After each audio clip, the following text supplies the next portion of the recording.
नमस्कार साथियों। नया भारत वंदे मातरम साप्ताहिक अगस्त 2020 एक लेख प्राप्त हुआ है। सरदारा सिंह जोहल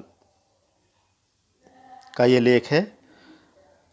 सरदारा सिंह जोहल ने राजनेताओं की पेंशन के खिलाफ सुप्रीम कोर्ट में याचिका दायर की है। कर्मचारी को 60 साल बाद भी पेंशन नहीं और इनको 5 साल में पेंशन। इसे साझा करें और भरपूर समर्थन दें, ऐसा लिखा गया है। भारत के प्रिय सम्मानित नागरिकों, आपसे अनुरोध है कि इस संदेश को पढ़ें और यदि आप सहमत हैं तो कृपया सभी लोगों को अपने संपर्क में भेजें और बदले में उन्हें भी आगे भेजने के लिए कहें। 3 दिन के अंदर ये ज़रूरी सूचना हर भारतीय तक पहुंचनी चाहिए। 2018 सुधार अधिनियम। सांसदों को पेंशन नहीं मिलनी चाहिए क्योंकि राजनीति नौकरी या रोजगार नहीं है, बल्कि एक मुफ्त सेवा है। राजनीति लोक प्रतिनिधित्व अधिनियम के तहत एक चुनाव है, कोई सेवानिवृत्ति नहीं है, लेकिन उन्हें फिर से उसी स्थिति में चुना जा सकता है। तो फिर पेंशन क्यों? वर्तमान में उन्हें 5 साल की सेवा के बाद पेंशन मिलती है। इसमें एक और विकार ये है कि अगर कोई व्यक्ति पहले पार्षद रहा है तो विधायक बन जाता है और फिर सांसद बन जाता है, तो उसे एक नहीं बल्कि 3 पेंशन मिलती है। ये देश के नागरिकों के साथ एक बड़ा विश्वासघात है, जिन्हें इसे रोकने के लिए तुरंत प्रयास करना होगा। केंद्रीय वेतन आयोग के साथ सांसदों के वेतन भत्ते को संशोधित किया जा रहा है। इसे आयकर के तहत लाया जाना चाहिए। वर्तमान में सांसद अपने स्वयं के लिए मतदान करके मनमाने ढंग से वेतन और भत्ते बढ़ाते हैं और उस समय सभी दल एकजुट होते हैं। सांसदों की स्वास्थ्य देखभाल प्रणाली को छोड़ दिया जाना चाहिए और भारत के सभी नेताओं के स्वास्थ्य की देखभाल किसी अन्य नागरिक की तरह ही होनी चाहिए।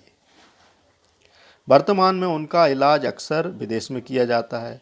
उन्हें बिजली, पानी और फ़ोन बिल जैसी सभी रियायतों समाप्त होनी चाहिए, लेकिन वे उन्हें नियमित रूप से बढ़ाते हैं।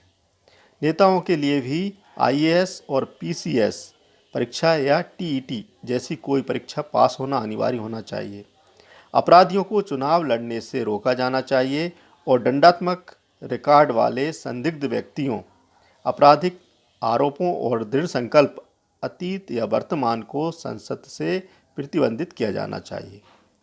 नागरिकों द्वारा एलपीजी गैस सब्सिडी पर कोई कटौती नहीं, जब तक कि सांसदों और विधायकों को सब्सिडी उपलब्ध नहीं होती है और संसद की कैंटीन में सब्सिडी वाले भोजन सहित अन्य सब्सिडी वापस नहीं ली जाती है। मुफ्त रेल और हवाई जहाज की यात्रा बंद होनी चाहिए। आम आदमी को उनका मज़ा खर्च करके क्यों लेना पड़ता है? यदि प्रत्येक व्यक्ति कम से कम 20 लोगों के साथ संवाद करता है और मैसेज भेजता है तो भारत में अधिकांश लोगों को ये संदेश प्राप्त करने में केवल 3 दिन लगेंगे।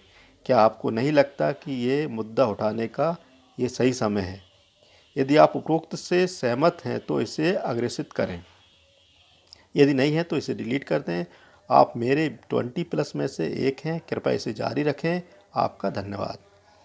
तो ये मैसेज, ये लेख जो प्राप्त हुआ है, श्री सरदारा सिंह जोहल द्वारा लिखा हुआ है और ये कुठाराघात उस समय करता है, ये लेख ये खलता है उस समय जब पुरानी पेंशन को लेकर लड़ाई लड़ी जा रही है और उस पर कोई सुनवाई नहीं हो रही है।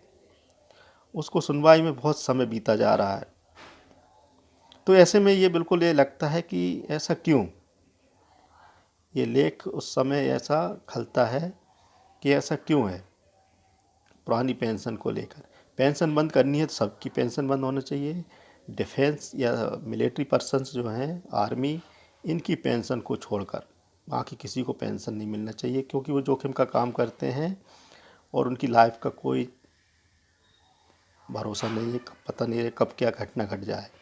लेकिन और किसी को तो इतना जोखिम है ही नहीं, बल्कि Z+ सुरक्षाएं मिलती हैं, 1-4 की सुरक्षाएं मिलती हैं और इतना सिक्योरिटी में रहते हैं। तो ऐसा क्यों? ये लेख लिखा गया है, आपके साथ शेयर किया। धन्यवाद।